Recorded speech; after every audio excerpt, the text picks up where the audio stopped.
good evening, ladies and gentlemen. We are back with another banger, as one take says. But MossBurgh is here this evening, and I'm borrowing a few of his ad libs and hitting you with another banger this evening. And this evening, it's playoffs that we talking about. It's the NBA playoffs that's going on. So MossBurgh chose to bring you part one of NBA iconic playoff performances. I think we're gonna do a couple of different series with this because there's so many different icon performances out there. But I'm not gonna hold it. I'm gonna bring it from Columbus and I'm gonna take it all the way to South Bend. And I'm gonna introduce my main man from Indiana, Bend and Air, post game. How's it going this evening? Post game sports. How you doing this evening, sir? Man, I feel wonderful, Moss. It's always a great show when we get together on Wednesdays for the people. I appreciate you having me as always, brother. And I'm excited to get into these NBA playoff performances with you. Yes, sir, man. And I appreciate you joining as we've been going back and forth with each other for the last, I don't know, it seemed like it's been a couple months, with the hosting the show. And, bringing these NBA playoff performances is so many out there when you speak of iconic NBA playoff performances and things like that. You think of course, MJ, you think of LeBron, you think of, Steph Curry, players like that. But we're going to take it back a little bit. I was thinking I'm going to start it off this week with Charles Barkley. I'm going to take it way back post to 1993 when Charles Barkley was with when he played against the Seattle Supersonics, when he was with the Phoenix Suns. He had a monster game, 43 points, 15 rebounds, 10 assists, a triple double. And I'm going to say this was the long way when you get 43 points, 15 rebounds, 10 assists, and he shot perfect from the free throw line and shooting 16 for 22 from the field. When you think about Charles Barkley, and we speaking on NBA playoff iconic performances, a player that didn't get a championship, what's your thoughts on this performance? And I'm sure you could possibly remember this game. Sir Chuck, as they called him, so many other different names, but Charles Barkley with a dominant performance versus Seattle, and that was in a great game he displayed. What's your thoughts on that one? Yeah, that's a great game for you to pick, man. Charles Barkley is one of those guys who I think the younger generation don't know as much as they should know about him being an undersized power forward, 6'4", tough as nails, athletic as heck, coming from Auburn, coming from that South. Just amazing what he was able to do at that size. So that's a heck of a performance, bro. Definitely, man. And for me, man, when you think of Charles Barkley, you know, he was battling so many people. And when I watched that game, it was like for him to be 93. When Chuck came in, he was really, some people looked at his size like he was bigger than everybody else. But in 93, Chuck seemed like he was a little smaller. But he dropped the 43, 15, 10, triple dub in a playoff game against the Seattle Supersonics. Sean Kemp, Gary Payton, Detlef Schrempf, a heck of a team he played against in that outing. And what we doing this week is not only thinking about what MossBurgh's playoff performances are, we passing it the post, and we appreciate you with your iconic performance thoughts as well, and all the things you do when you tune in and you here with me on this show. What was one of the performances that you had to bring to the people? Yeah, of course, bro. One of my favorite childhood memories of the NBA has to be Reggie Miller. Is in Miller time, bro. Game 1, 1995, Eastern Conference semifinals, 8 points in 8.9 seconds to secure the victory against the New York Knickerbockers. Ooh. Reggie Miller. Yes, that's one of my favorite performances. One of the best playoff performances I saw. Definitely had me going crazy as a child watching that moment. I like the fact of you bringing that up. That the crazy thing is, when we talk about the iconics, and you mentioned Reggie and the Knicks, you think of Spike versus Reggie. It was so many performances. The choke, as we see Halliburton do it. You've seen that come back this, last season, and it makes me think of those things, and I think that's probably one of the top, most iconic performances. You're talking about one of the greatest shooters in NBA history, Reggie Miller. I mean, you could go on and on. I have a buddy of mine named James Hazelwood. We called him Reggie Miller, and he could shoot that ball like no other, man. Still to this day, man, I can't wait to see him. But definitely it's something special to see what he did against those New York Knicks, and he had his way. And Any my bad, bro. I didn't mean to you cut you good, you off. good, you good. Uh, one of the worst things about Reggie Miller's career is that he never actually got a championship. Got shot. They laid in the street down there. They got it all roped off and blocked off. Okay. From Cleveland all the way to Yeah, one of the best performances in playoff history, I think. And one of the worst things about Reggie Miller's career is that he never won an NBA championship. I think probably his best chance to win a championship was the Malice in the Palace, that team that year where everybody got suspended. Sadly, I think that would have been his best chance to win the NBA championship. I totally agree, man. And when you speak about that, I was just watching the other day, man. Shout out to Steven Jackson, Matt Barnes, all the smoke.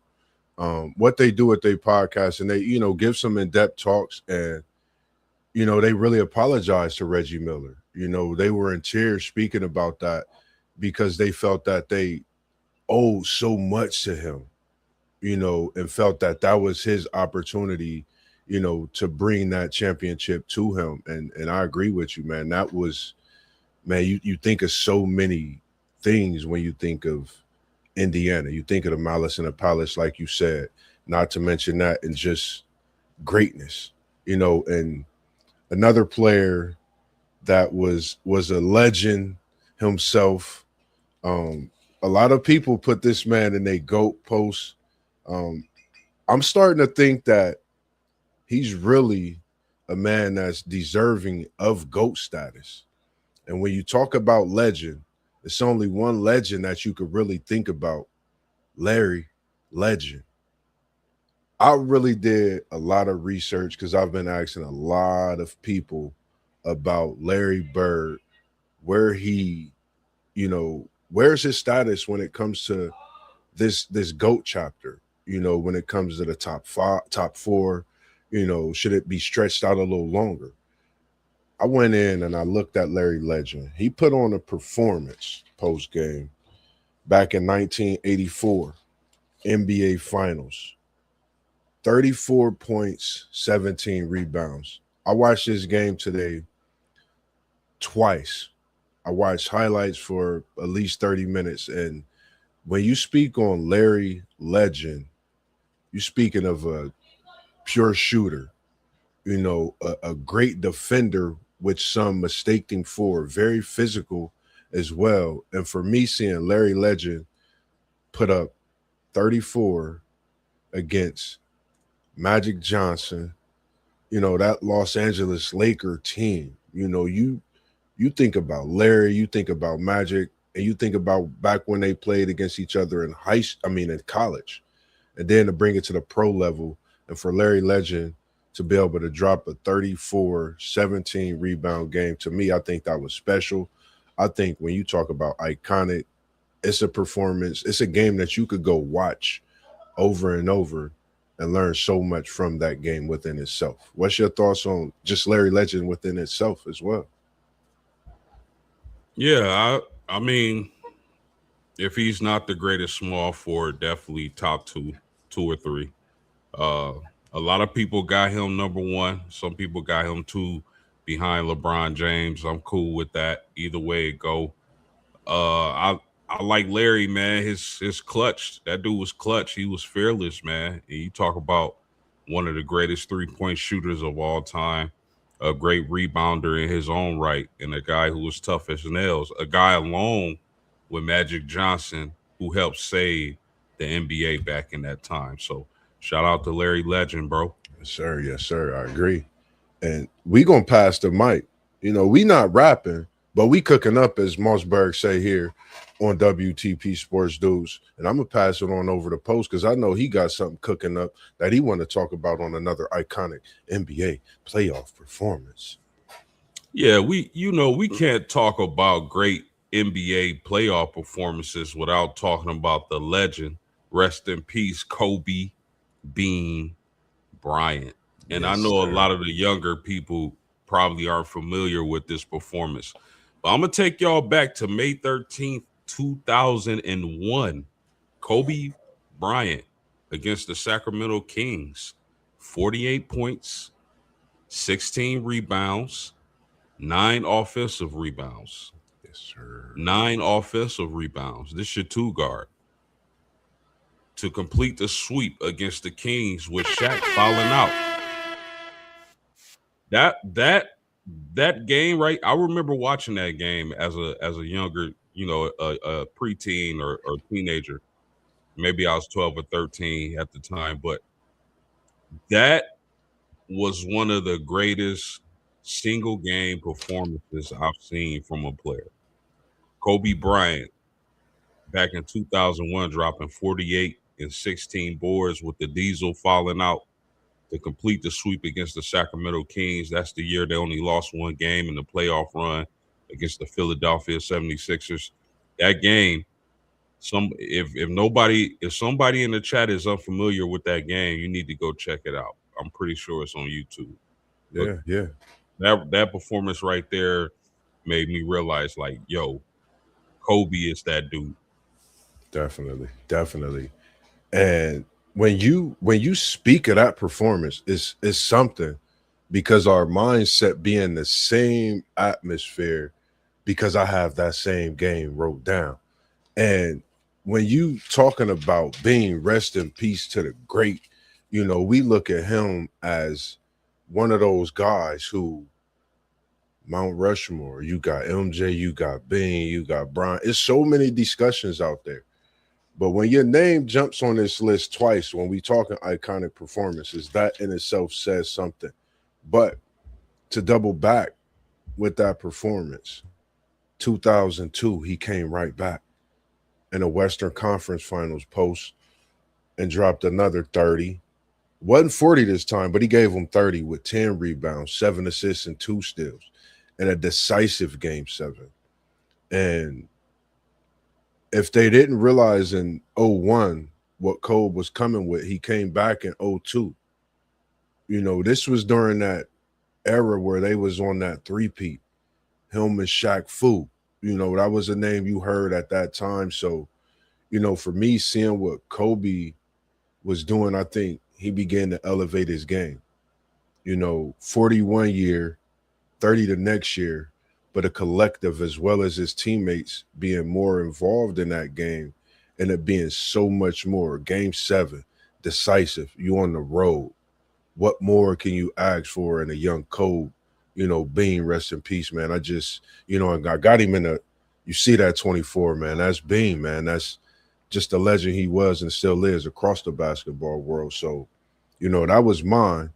Coming back with yours, I think it was only right to go ahead and double back and mention that 2002 because you talk about 2 years where Kobe really, people thought he took too many shots, but I think he was just becoming himself, understanding the game more, having that mentality that it's on my shoulders, to get this win, to get us over the hump, in which he did. And we see what it done for the organization, his legacy, and we still talking about it here today as we speak.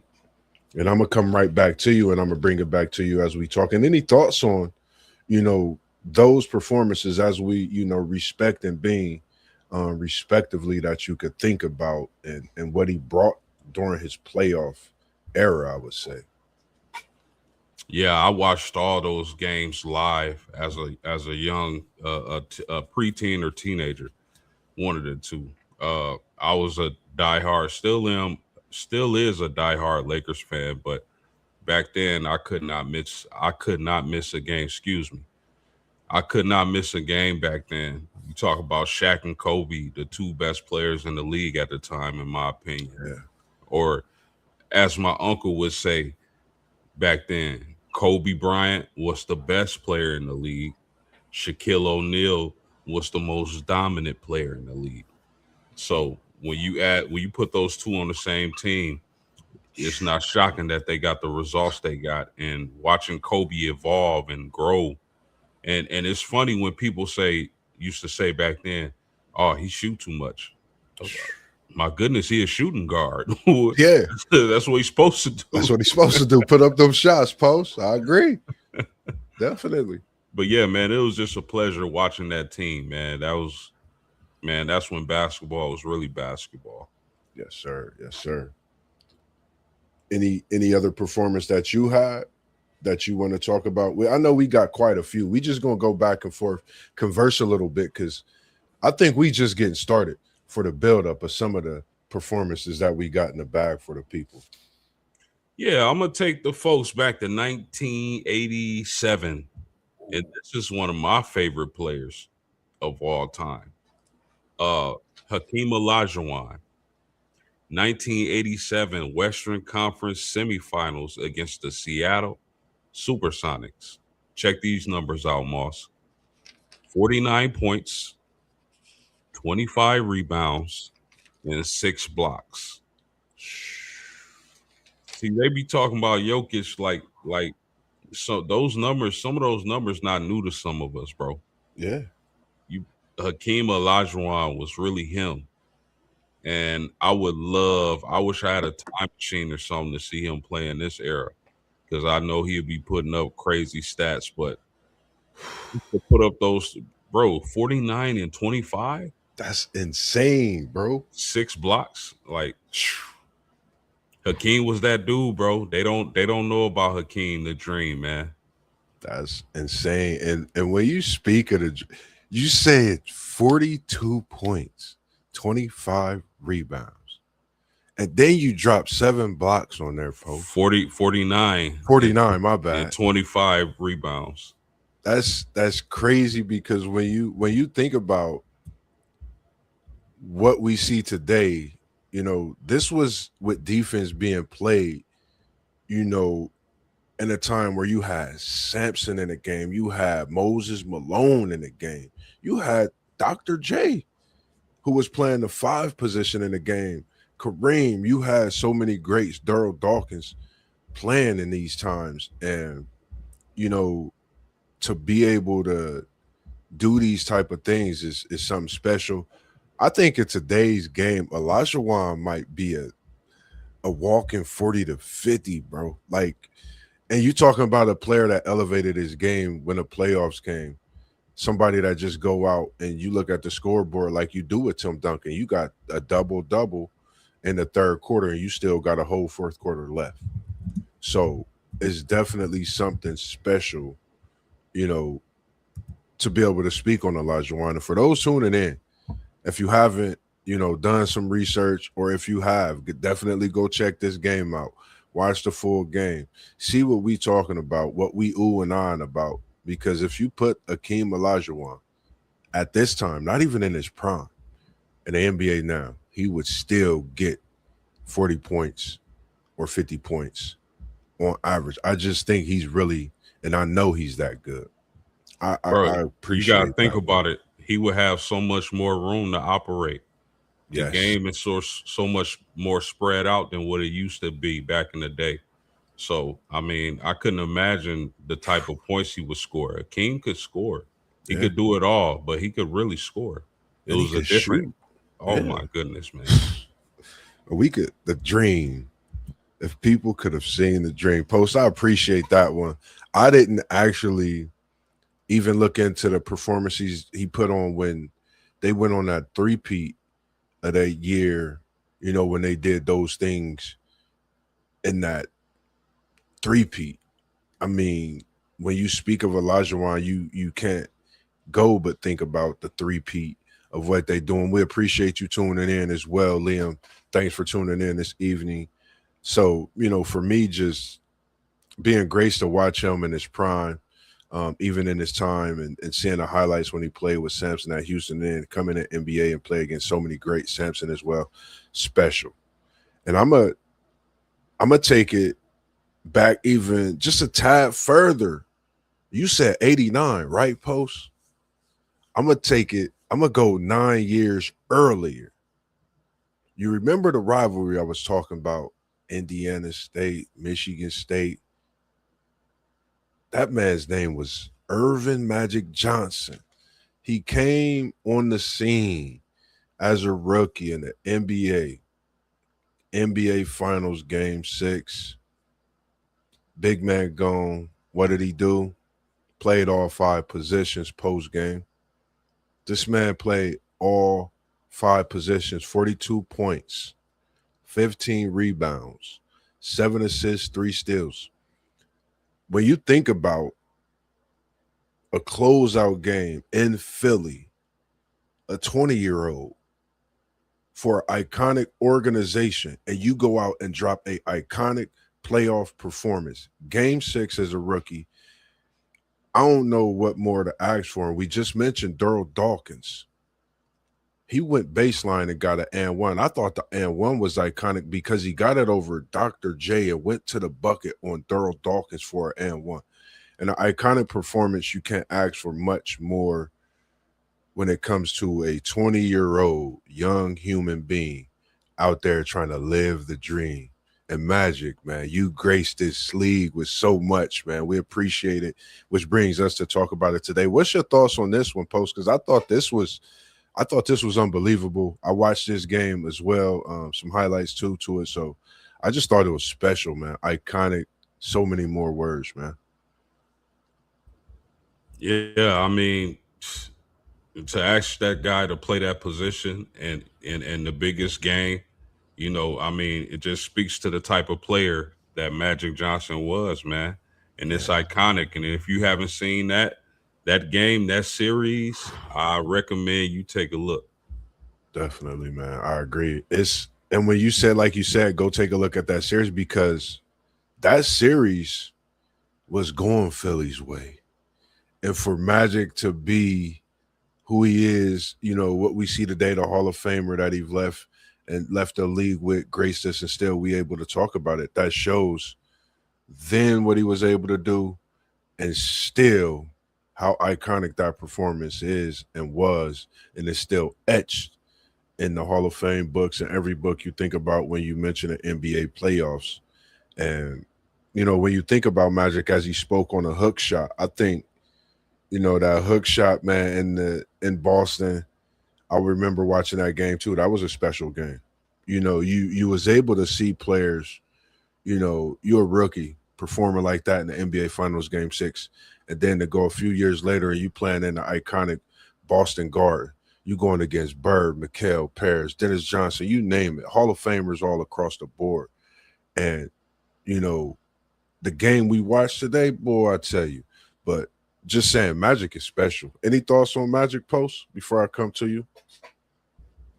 I mean, just in my opinion, the greatest point guard ever.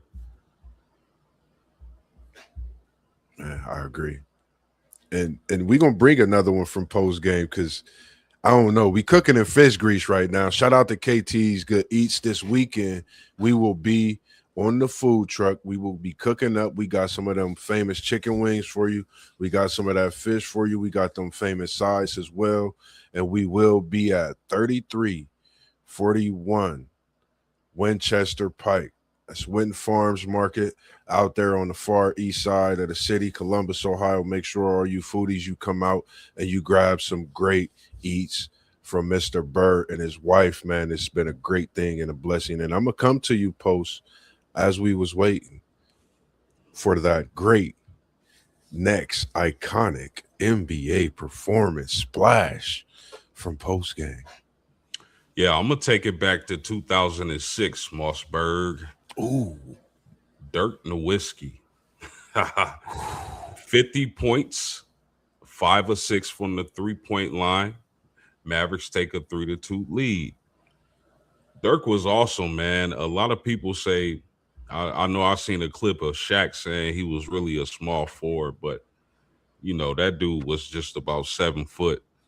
And the way he could post the iconic fadeaway, Yeah, uh the having LeBron James and D Wade making fun of you, and then you busting their ass that same game, and man. then ultimately getting that championship against the Heat in the upset. So I mean, Dirk was that dude, bruh. The Yeah, fadeaway, I had it down packed for a few years. I yeah. don't know about now, but a few years I had the fadeaway down pat. I agree, man. It's when you mention that, like I remember Dirk when he had it up at top when he made that crossover move, left hand to the cup. His fadeaway is so iconic. It's on the 2K game now. It's etched.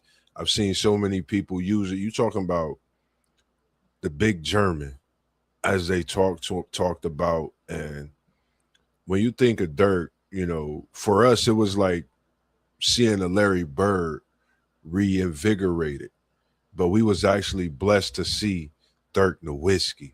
We was blessed to see Larry Legend. It was just passing of the torch. We seen him from German, a big 7-footer that could shoot the ball from anywhere on the floor, take the ball to the cup, strength of no other, length of no other. And when the game was on the line, when you need that bucket, you know who to go to. You go to Dirk, the whiskey.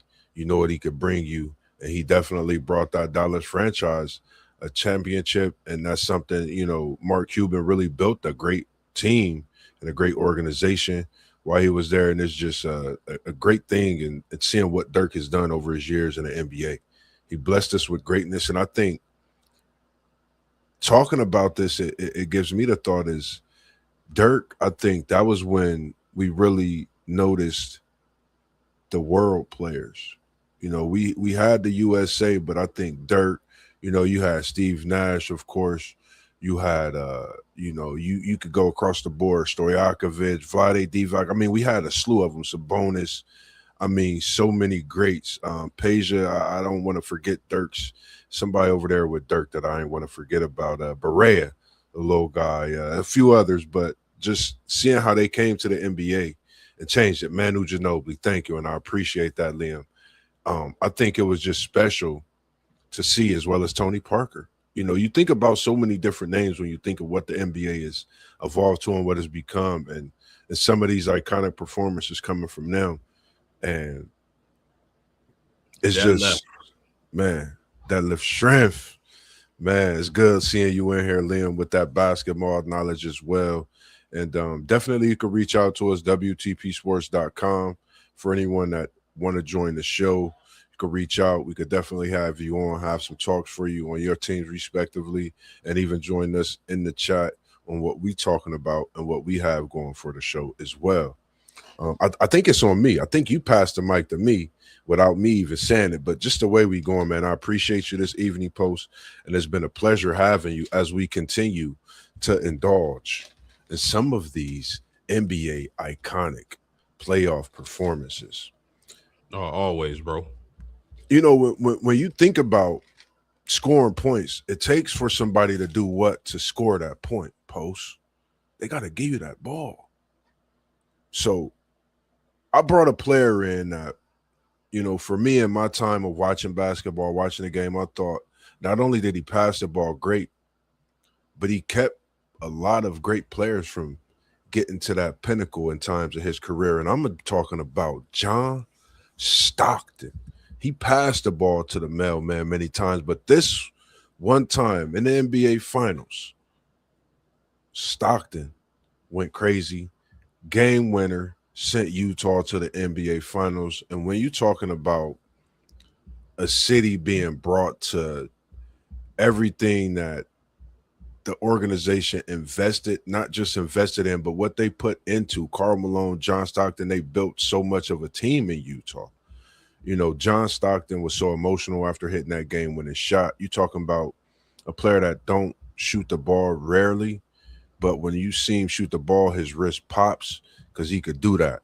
And he had 15 fourth quarter points versus the Rockets. And this was when the Rockets was trying to come back and make another push, before most of their players vowed out. I think they had Pippen, may have had Barkley at that time, but these Houston Rockets did not have what it take for John Stockton in this game winner. Anything you could think about when we mention the name John Stockton, I know we talking about iconic playoff performance when we talk about scoring, but this one stood out to me, because of him being so much of an assist leader throughout his career. That team that they had, Liam, Greg Ostertag, Brian Russell, uh, Mike McKean Moore. I think Mike Moore, McKean Moore's. They had a slew of players on that team. What's your thoughts on Utah post John Stockton? One of the greatest point guards in history. Jerry Sloan was their coach. I listen. I know that John Stockton is a point guard. He was the assist man, but when I was a kid, I always felt like he should shoot more. He should be a little bit more selfish and shoot more. Yes, I know that he had Karl Malone, he had Carr, he had a lot of Hornacek. The players you mentioned, Moss. I know he had some decent players surrounded by him, but man, I always felt like John Stockton should shoot more when I was a kid. Definitely one of the greats. Yeah, man, for sure. And I'm glad you mentioned that because, when you think about John Stockton, you think about the pick and roll. That's still today my favorite play in basketball, man. You could pick a roll, you could pick and pop, but the pick and roll was special because you always open post 24/7, 365. I don't care what nobody say, pick and roll, you open. I can't wait till we link up in Indy for some of that playground ball because we're gonna definitely get that going. But when you think of that, my cousin and I, man, shout out to my cousin Dink, man, we used to do the pick and roll. And John Stockton, if it wasn't for him, watching him do the pick and roll, I would have never even ran the play, thought of the play. So, think of the pick and roll today, the pick and pop, the pick, all of that. Go watch Stockton Malone. I guarantee if you love the pick and pop, you haven't even seen the pick and roll until you watch Stockton to Malone. Something special, something iconic within itself. Just hearing that name and knowing that's what they did over so many years together. And Liam, we appreciate you with all your great comments. He said, remember your point to his shorts and say longer than that. I'm not walking around like that. And I had some high school Stockton shorts at East High School. I bought in. I loved them joints. I said, if the shorts don't make you, you the player that make them shorts. And Stockton was one that reinvented what he did when you wear them shorts, man. We appreciate it as well.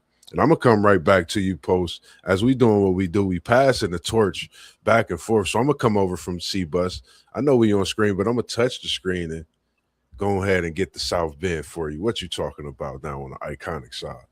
Hey, like I used to tell my guards when we were playing, throw it here. Whether it's up here or down, throw it here. Right there. I'm going to catch it, I promise. Every time, man. Every time. The playoff performance I want to look at, I got to look at one of the players that helped mold my game coming up, being an undersized post player. I'm going to Tim Duncan, and I'm going 2003 NBA Finals. He messed around and almost got a quadruple double, bro, to end the series. And I'm talking about 21 points, 20 rebounds, 10 assists, and 8 blocks. The dunk truck, Tim Duncan, one of my favorite players to watch. I can watch Duncan all day. I know some people say he was boring. He was the big fundamental. Not to this basketball mind. That's exciting to me. The way that dude would face up and go off glass, that bankroll. Oh my goodness, man. Tim Duncan, what an amazing performance, bro. Man, I remember that game, bro. I was stiffing like this is incredible. every game that we speaking on, please go back, check the footage, watch the film. You'll definitely enjoy, man. When you speak on Tim Duncan, they call him the big fundamental. You talking about a goat, man. Tim Duncan was special. Like Liam said, man, Wake Forest, man, something that, the islands, he came from the islands, man, and blessed these states with something special.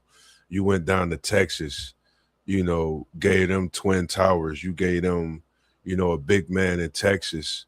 They was used to big things in Texas, but I don't think they was ready for the man from the Virgin Islands, big fundamental, but they were. And they welcomed him with open arms, and he was just a great man, for that organization. I think for me, watching him, the bank shot, that soft pull up, anybody Tim Duncan went against, he double.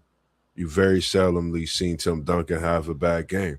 I mean, just watching what he did was special.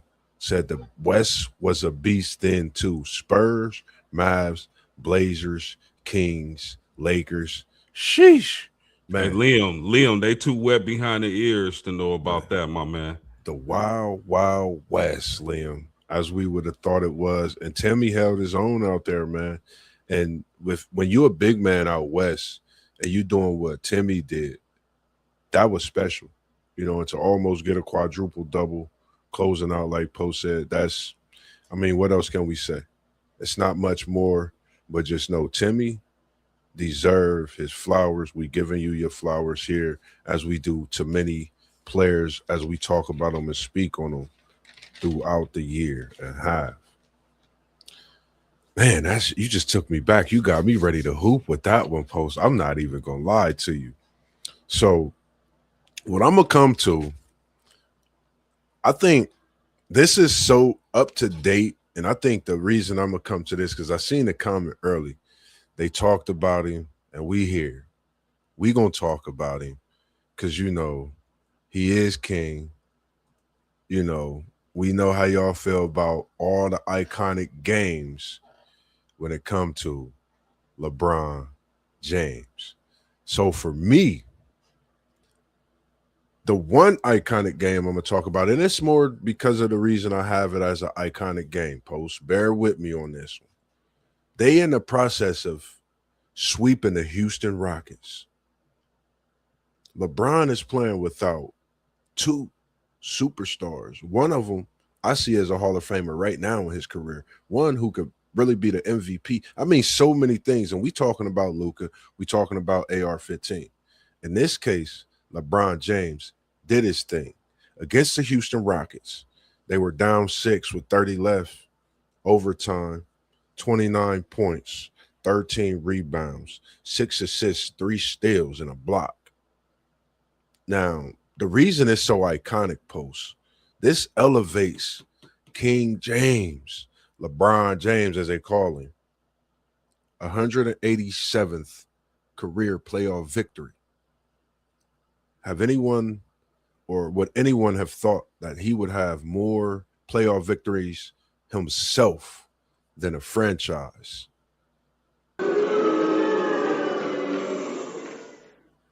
That's crazy work, man. He had massive.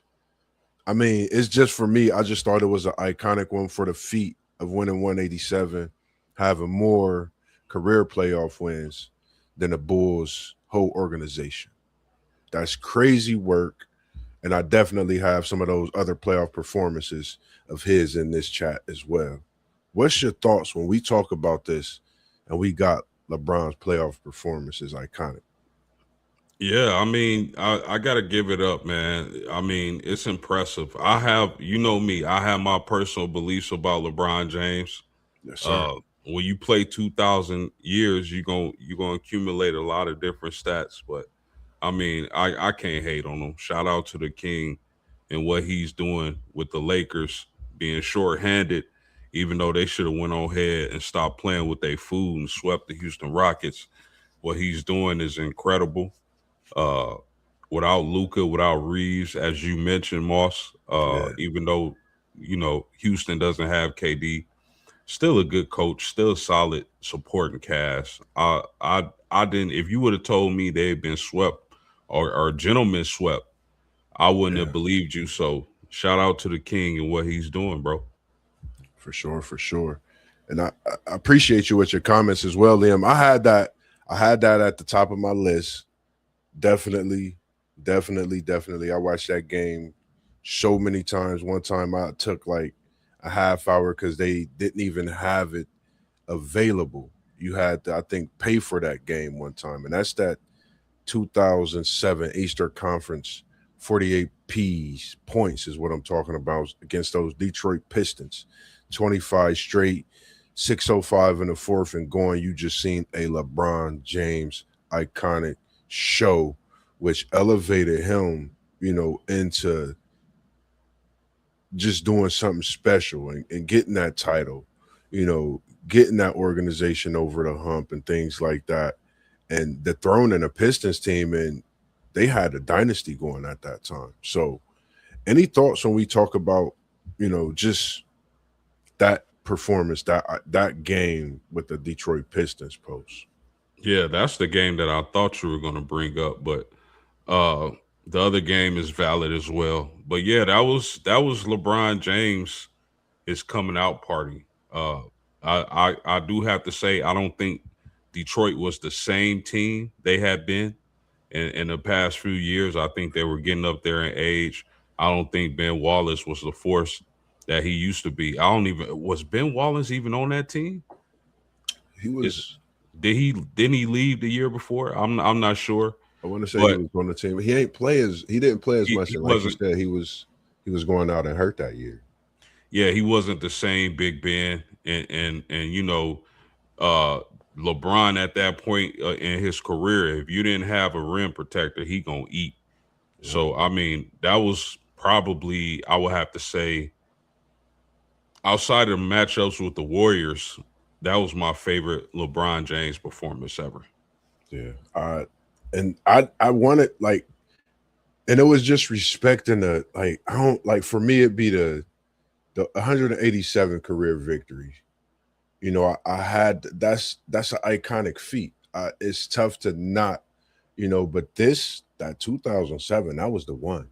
I have it in the middle of my page. I could remember almost possession of possession.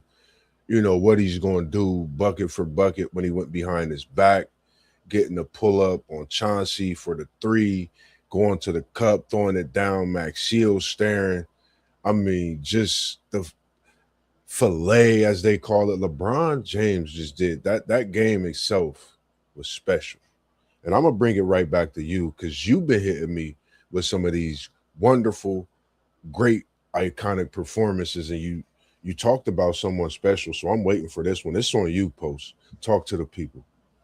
Liam, that was my very first one. Ooh, That game right there, that was just awesome, man. But I'm gonna take it back to 2002 and MossBurgh. The truth shall set you free. And we talking ooh. about Paul Pierce, 2002 versus the Nets.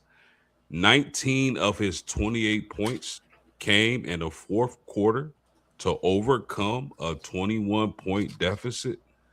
Gotta love Paul Pierce, man. I think a lot of people don't bring him up as much as he needs to be brought up. He was such a great scorer back in the day, man. Just Talk really an about it. elite player, one of the better small forwards I've seen in my day. When Bro, you Yeah, eliminating a 21-point deficit and scoring 19 in a fourth? Crazy work. crazy work, man. Crazy work. They call him the truth, right? You said the truth will set you free.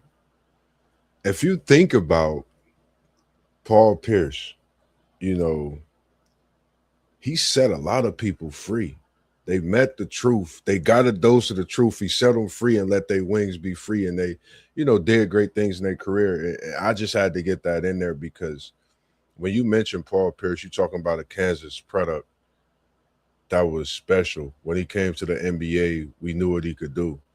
Um, when he did things in Boston that no one seen what he could really do.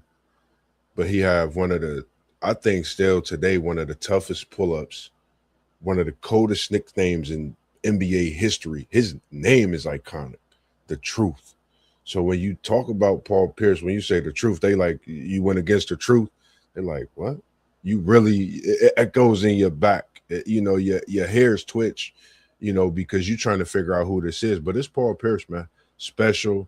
I think, I remember so many battles him and LeBron had, Boston and Cleveland. The battles he had with Bean, man, rest in peace. You're thinking about someone that's played in every era of a legend, and they had to go against Paul Pierce, the truth, to get to that championship.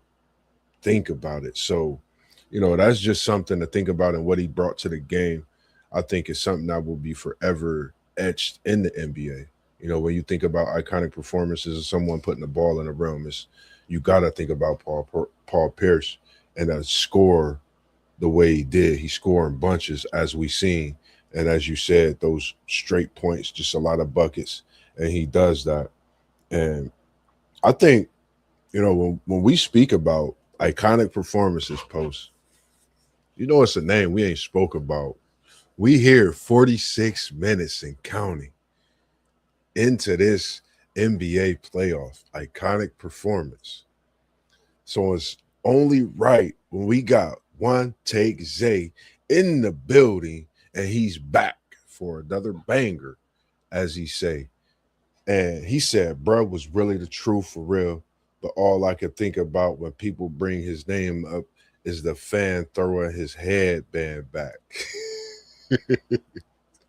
That was an iconic moment too, which is crazy because they talk about that in his iconic moments, being one with that. And for me, when we talk about iconic, it's only right we talk about the man himself, Post. I think one of the most iconic performers ever in a game of basketball. Playoff points still stand at the top. He's my GOAT at the top. People call me his lookalike growing up. We talking MJ, ladies and gentlemen. Y'all know we can't talk about nothing iconic, and we talking NBA without talking about the GOAT himself, MJ. And I'm talking about the game, 86, playoff record, 63 Ps, in the Garden, on Larry Legend. What's your thoughts, Post? We could go on and on about this here game, but when we talk MJ, it's a slew of GOATs that can go into that talk with this iconic performance, and it still stands today. No one has touched the 63 points by MJ. Bro, what else can I say that hasn't been said? For me, Michael Jordan is the best player to ever pick up a basketball. 6'6", leap into the moon. They called him Air Jordan. They didn't call him that for no reason. Huge hands, a great defender, 9-time first team all defense.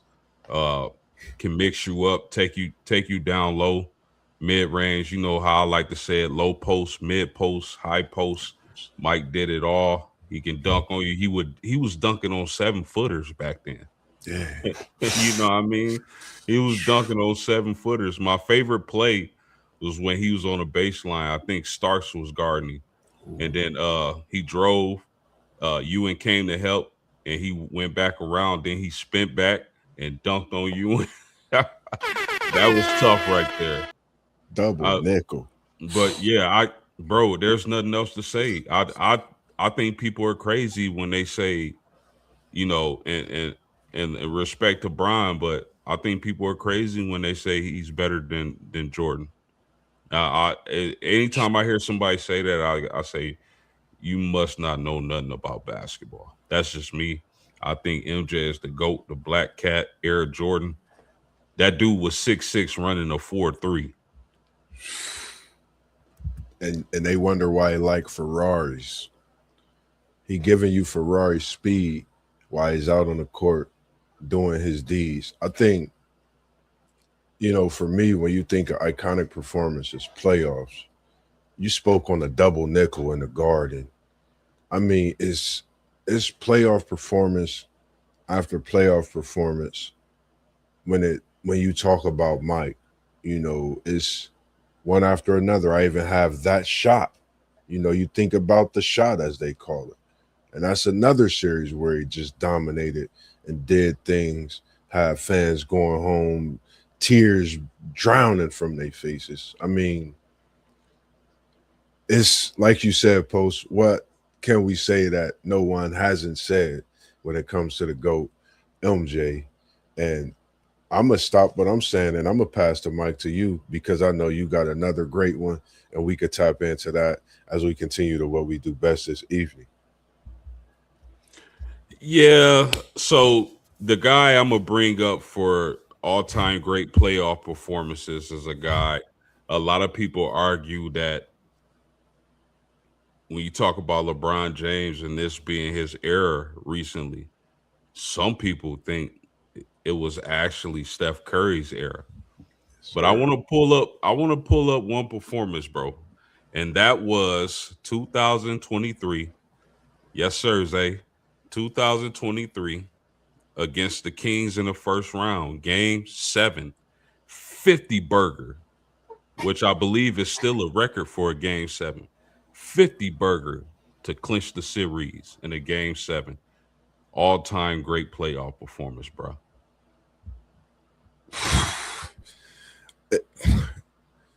Steph, Steph, Steph. Man, where do you start? Where do you stop?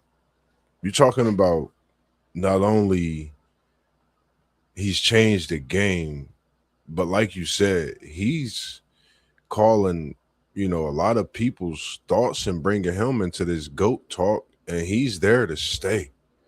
You're talking about a player that's literally changed the game when he's in the playoffs. As you know, a few weeks ago, I spoke on it.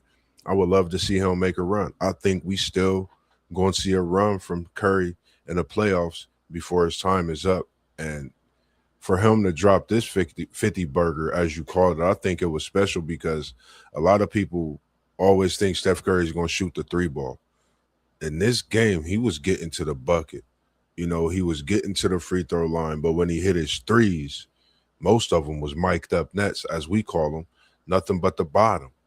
And it just goes to show how great of a player he is, how iconic of a player he is, and this iconic performance that he has us and brought us to discuss and bring his name to the forefront even more. And I might get off topic, but we talking about Steph Curry. And yes, Joey B is the great. We appreciate you tuning in, Nate Schroeder. And you see what this is right here. This is Joey B. This that high school Athens. And I got a Bengals review coming up. And I definitely like all my Bengal fans to tune in because we got some things to talk about. But for me, when you talk about Steph Curry, I think it's just a special talent. You could go from the series when he played against the Cavs, but this one here, a 50 burger, they forget about this one, Post. They forget about this one, and I'm glad you brought it up. And I was just reading about Steph Curry and his shoe deal, so many things that he's done. We appreciate the sub, Nate. Make sure you sub to all the channels you see at the bottom as well, scrolling across. Also, we appreciate you live from Cincy, and make sure that you reach out, WTPSportsDudes.com. I would love to have you on. We could get some Bengals talk and so much more as well. We appreciate you tuning in from the jungle, as they call it in Cincinnati. But when you, as we were, talking about Steph Curry, special, excellent sniper, as they say, when you hear sniper referring to Kevin Durant, but I think when you talk about the three-pointer, the way it's changed, you see 63 pointers being taken a game. You see 53 pointers taken in a game. I don't think that really happened on a consistent basis until Steph touched ground in the NBA. You're talking about shooting the ball from places you've never seen it shot before on a consistent. Let me let me ask you a question, MossBurgh. Yes, sir. Who do you think influenced the people more, Steph Curry or LeBron James? This is deep. This is a deep one. I Just think influenced. you got to go with Steph Curry because I think the basketball game today shows his influence, not just a basketball game. I got my game system, which I'll be getting on and working on my gaming channel as well. He changed the game on the game system. They don't even shoot 2-pointers in the game. They'll have a free layup post. They could dunk on the game and they will swing the ball out for a 3-pointer. But if it's a steal, it'll be shocking to them. I'll go with Steph Curry. I'm gonna tell you why I think Steph Curry had a bigger influence on the people. It's because like most people aren't 6'9", 250 pounds. Yeah. Most people look closer to look like Steph Curry as opposed to LeBron James. So that's one of the reasons, in my opinion, he had a bigger influence on the public than LeBron James, because like they can relate to being small, not a huge person that can run through the lane and dunk on you. Yeah. But I can pull up from anywhere like Steph can. Yeah. And that's what you're seeing. Everybody want to do what Steph could do, but everybody can't do what Steph can do. And we can see that, when you talk about Steph Curry, and it's something when we talking about the iconic playoff performances that you break away and you talk about Steph Curry, but I think this goes hand in hand exactly with your question, and I appreciate that because the game has changed. Steph Curry has influenced the game to change the game. Now, who can come in and be that influence to make that game come back and change again? That's, something to look at down the road, because we may be looking at the greatest player to some, arguably the GOAT. We know where we sit with that, but we got to look at the fact that there's another man that's right there on Mount Rushmore with your GOAT that a lot of people say today, and he's totally changed the game to where it's becoming a different culture in the game. You got to find certain ways to build around teams to fit that game. So it's definitely something, I think, when you really go back and look at it over and over. Said Bron can defend 1 through 5 and play 1 through 5 offensively. We appreciate you as well this evening, Nate Schrader, coming live from Cincinnati. Bron, the GOAT, and WTP. If he was in the chat, he might be watching live. He'll probably come in and comment, because when he see Bron talk, he definitely jumps in the chat, especially when we talking GOAT.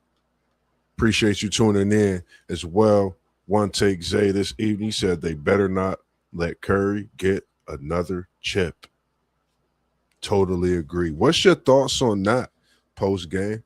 One Take Zay said they better not let Curry get another chip. Yeah, they better hope he doesn't, because that's going to probably end the argument. Yeah. It's going to end the argument. I agree.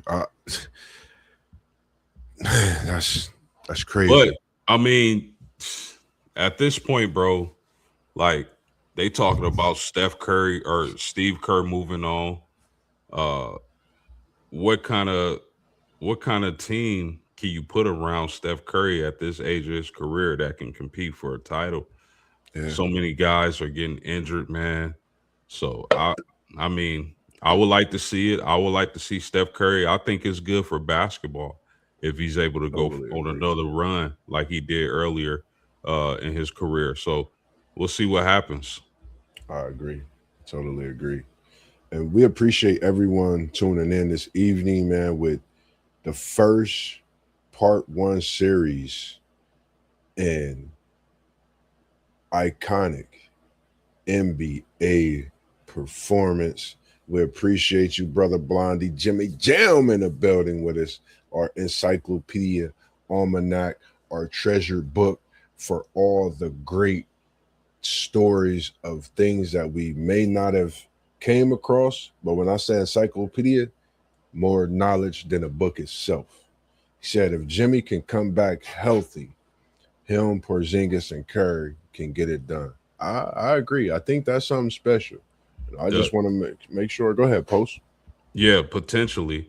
The only problem I have with those three players you named, they've been banged up like lately. Like they can't stay healthy lately. If they can stay healthy, I'm with you.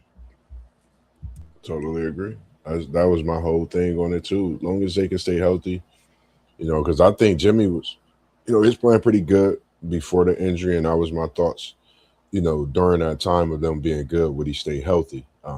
Great, great guy, man. I can remember playing with him on 2K, actually, and getting a career high and 60 plus points with him in the game. So I know it's possible. And like you said, if they could be healthy, I think they definitely could be a scary team in that West, not knowing what type of things could happen in the offseason for teams.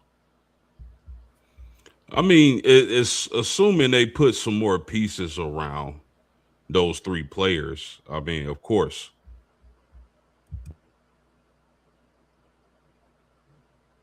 The brother Blondie, he said, and by the way, Klay Thompson is more of a global icon than Megan Thee Stallion. Brother Blondie, Jimmy Jam, Mr. Encyclopedia, we appreciate you. Any other ones you have for us this evening, Post? Yeah, we can go all night if you want to, man. I already know, man. We could go all night. We could mess around and go to the early morning. We want to keep the people thinking. We coming, but I want one you got because I know you got a banger for us. Yeah, man. One of the best playoff performances that I'm going to bring up happened in 2019. 27 points, 17 rebounds, 7 assists. Kawhi the Claw Leonard to secure Toronto's first NBA Finals appearance against the Milwaukee Bucks. Special. I was over Giannis. I was Chris Middleton. I was Lopez. I can't remember if they had Tucker on that squad then, but they had the Greek Freak. That was when, the Bucks was feeling that they could get over that hump, but the Claw and you talking about will the organization brought a country in so many ways something special, something iconic. And for me, I really didn't do a lot of research or look too much more on Canada until some of those things happened with what Kawhi Leonard did. He really shook the landscape when he won that championship in Toronto, and to get them where he got them, I think that was special. Going against the team you did, really being yourself and doing these things. And we can't forget Kawhi came from an organization where he did win titles. This is Kawhi's first time being on his own with the organization. All eyes on Kawhi. What can he do on his own? Is this someone we could really look at as being one of the top players in the NBA? He went and proved it, done it. And I think we got to give his credit, give him his flowers, because that wasn't an easy run, what he did in Toronto, but he did it. And he did it against some of the greatest players in that East that year. So respect is given to what he's done for sure when it comes to the call, Kawhi Leonard. Yeah, 100%. Got brother Blondie coming in and get some of the questions answered. She said Brown averaged 34, 9, and 9 in that 2018 playoffs. I'd give anything to go back in time and watch that live again. Definitely something special. And we got brother Blondie again. He said Kawhi Leonard is still the only player in NBA history to hit a buzzer beater to win a game 7 during the championship run. Yes, sir. And we have Nate again, and we appreciate you, Nate, coming in from Cincinnati. Houday in the building. Yes, indeed. He said, let's be honest, though. Toronto is lucky KD went out and Clay.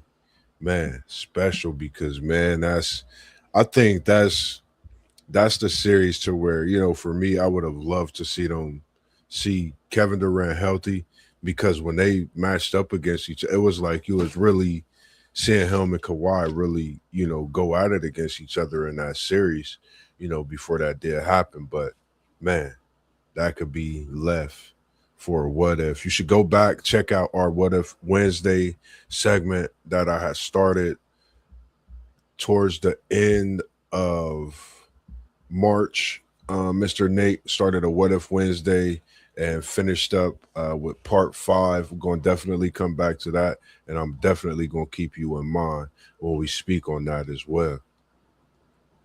He said, but he definitely deserved the flowers. I agree. He said, no doubt. I was hyped to see the matchup, best defender versus best scorer. I totally agree.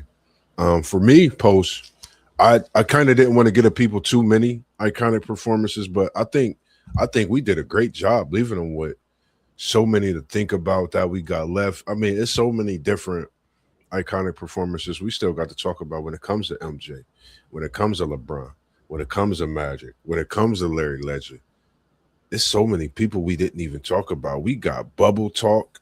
We got Giannis bringing Milwaukee a champ. I mean, it's so many different iconic performances. If it's someone that you would like for us to talk about bringing a iconic performance to, let us know in the chat, type it in, or you can reach out to us. You see our emails or add us in the comments as well. And you can check us out, WTPSportsDudes.com. You'll get a bio on us all, and we'll definitely have all the answers for you, try to get you on the show, bring up all those different talks that you would like to hear as well throughout the week. And we got something special coming for you as the rest of the week goes through some different talks. And we got Brother Blondie. He said, what if Bernard King and Patrick Ewing were both healthy at the same time? Brother Blondie, we got part 6 coming because y'all making me come with part 6. But I'm going to save it for y'all. I'm going to save part 6 for y'all for a few weeks. And I'll get to y'all, tell y'all about that here soon. Anything else you got to say to the people, Post, before I take us out here in a few? Yeah, I just want to say thank y'all. We appreciate y'all support. We appreciate y'all tuning in, smashing that like button, subscribing to the channels. It helps us out tremendously. We appreciate y'all. It helps us keep coming with the fire for y'all to listen to. So we appreciate it. Yes, sir. Yes, sir. I see you in here, Nate. You right on top of me, man, with that 2027 Super Bowl champs, though. Take that to the bank, boys. I love you so much more, Nate. We appreciate you tuning in. I would love to have you on my Bengals season review. Once I get that going, we need to talk. We need to send some emails to each other and get some things set up and going. And I know we spoke about some things on the boxing side, Post. I think the last few weeks, and we've been chatting a lot about boxing. So I'm here to tell the people, MossBurgh be working, Post. Next Wednesday, we won't be bringing you part 2, but we bringing you a conversation with MossBurgh featuring Columbus, Ohio legend, Mr. Vonzell Johnson, live from Douglas Rec Center. We're going to get a talk with one of the boxing greats of our city, of our state here, who's doing some special work with Mr. Linnell Walton as he's preparing himself for these nationals, man. And we just want to thank him. I'm going to give him his flowers as I do when I see him, but I'm going to give him here live, man. We appreciate what you do, Mr. Vonzell Johnson, and I can't wait to sit down and have that one-on-one conversation with MossBurgh, with yourself. Looking forward to it, man. And I try to bring everything to the people, man, behind closed doors. We do a lot of work, and it's just a part of what we do, man. Try to bring you guys one-on-ones and so many different things. Outside of that, man, it was just a great show.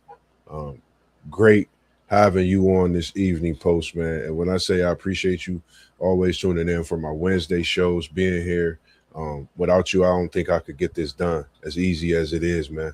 Without you, it's not easy. With you, it's easy peasy, lemon squeezy, as they say, man. Makes things so much better, and I greatly appreciate it. Ali is mine as well, Mr. Schrader. So we'll definitely be bringing some more boxing talks to you as well. We just getting started, man, with what we do. I told y'all 26 is going to heat up. And when we say we're going to be on the heater, we're going to be on that heater like Curry was on that 50 burger that post game was talking about, as well as all these other iconic performances that we've been talking about, man. But as for us this evening, man, we about to get out of here so we can get ready to bring you another show, get some work done through the night as we do. But anything else you want to say to the people again before we get out of here, Post? Oh, thank y'all for tuning in. Like, share, subscribe. As always, man, y'all know what we do, man. We always come in the building a little bit, and then we take our time to get out because we don't want to leave y'all. But we got to go, man. We got to get the, you know what, up out of here, as they always say, man, when you was younger, because that's what you do, man. You just having fun and we doing what we do best. But we appreciate y'all all tuning in. Make sure y'all go follow all the channels y'all see at the bottom. And KT's Good Eats, we going to be cooking it up all this weekend, Friday, Saturday, and Sunday. Make sure you come out and you get some good grub. We appreciate y'all tuning in. Much love, as we always do. Peace. We out.